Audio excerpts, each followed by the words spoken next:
அடியேன் பேசிக்கிட்டு இருந்தேன், உண்மைன்னு கேட்டேன். உண்மைங்கிற வார்த்தை நம்ம திரு அப்படின்னு சொல்லலாம்.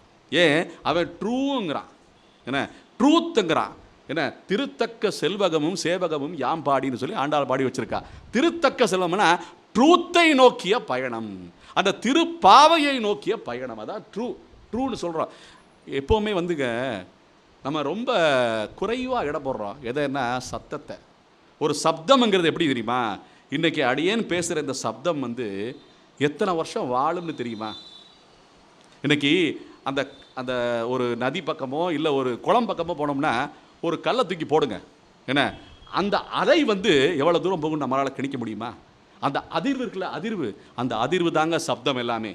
இந்த சப்தங்கள் எல்லாமே இந்த உலகத்தில் எவ்வளவு தூரம் நம்ம நல்ல விஷயங்களை பரப்புகிறோமோ அவ்வளவு நல்ல விஷயங்கள் நடக்கும் என்பது வேத சொற்கள், வேத நியதி. இது எல்லாமே ஆகையாலே நாம் சொல்லுகின்ற வார்த்தைகள் நல்ல வார்த்தைகளாக இருக்க வேண்டும்.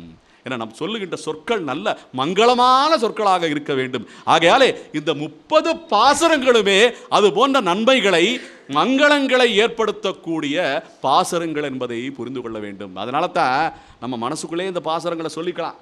அப்படித்தானே? நான் தியானம் பண்ணிக்கிறேன்ப்பா, சும்மா மைக்கை போட்டு கத்திக்கிட்டு இருக்கானுங்க, காலையில் வேலை நடக்க மாட்டேங்குது, என்னத்தை தான் பண்ணுறாங்களன்னா அப்படி சொல்ல ஆண்டாள் வாயினால் பாடி மரத்தினால் சிந்திக்கன்னு ஆண்டாள் விழிச்சிருக்கா. இப்படி வாயினால் வாயை விட்டு சத்தமாக பாடுங்கடான்னு சொல்கிறா ஆண்டாள்.